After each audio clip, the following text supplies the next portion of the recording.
Մի քանի օր առաջ մի թոշակառուի գրանցեցի, տղամարդ էր, նման ձևով ցույց էր տալիս, որ գինեկոլոգ մանկաբարձի կոնսուլտացիայի է այցելել։ Ինձ մոտ էլ կան այցելություններ, որոնք չեն եղել, ասեմ ավելին, այդ օրերին ես բացակայել եմ հանրապետությունից։ Բազմաթիվ քաղաքացիներ են ահազանգում Արմետ էլեկտրոնային առողջապահական համակարգում առկա լուրջ խախտումների վերաբերյալ։ Թեման միայն տեխնիկական խնդիրները չեն, խոսքը հնարավոր սխալ ախտորոշումների, բժշկական գաղտնիքի խախտման եւ նույնիսկ պետական միջոցների չարաշահման մասին է։ Արմետ համակարգը ներդրվեց մեկ հիմնական նպատակով՝ ապահովել քաղաքացու բժշկական պատմության հասանելիությունը ցանկացած բուժհաստատությունում։ Այն պետք է օգներ բժիշկներին արագ կողմնորոշվել եւ ճիշտ ախտորոշում տալ, հատկապես արտակարգ իրավիճակներում։ Սակայն իրականությունը ըստ քաղաքացիների եւ փորձագետների այլ պատկեր ունի։ Առաջինը բերում է կեղծ ինֆորմացիայի տրամադրում եւ հետագայում ախտորոշման սխալների մեծ հավանականության ստեղծում, եթե վերցնեք այդ մտքում, որ ստեղծվել է էլեկտրոնային առողջապահությունը։ Բայց այստեղ ամենամեծ խնդիրը կա նաեւ, որ ցանկացած Արմեդին գրառում բժշկի կողմից ցանկացած այց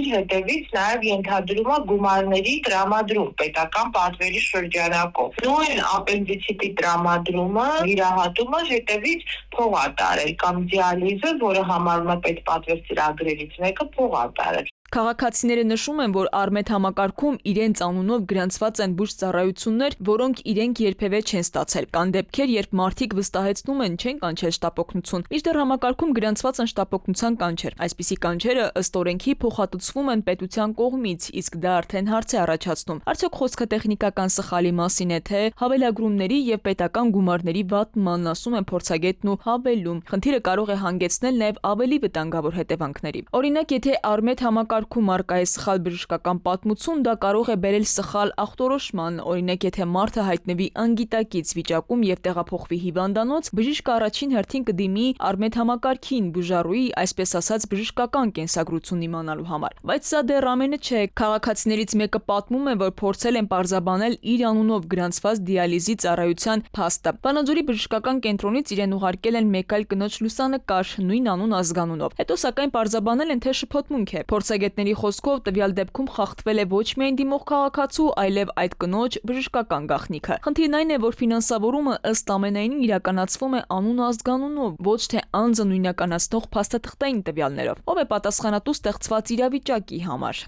Տեղ նախարարության քաղաքականության կամ նախարարության մասը չի, սա կոնկրետ Արմետի պահն է։ Այնինչ Արմետ համակարգի պատասխանատուները նշում են, խնդիրը կապված է ոչ թե Արմետ համակարգի հետ, այլ բուժհաստատությունների, որոնք մուտքագրել են սխալ ծառայություններ։ Արմետ հավելվածը հնարավորություն է տալիս նաև տեսնել նման դեպքերը, ինչպես նաև հորդորել դեպքերի ոչ ճշգրիտ լինելու մասին այցի մեջ առկա խնդիրներ կոճակի միջոցով։ Ինչպես նաև վերոնշյալ խնդրի համար քաղաքացուն առողջապահության նախարարության օրինակով ուղղորդում են դիմել տվյալ բուժհաստատություններին եւ պարզաբանում պահանջել։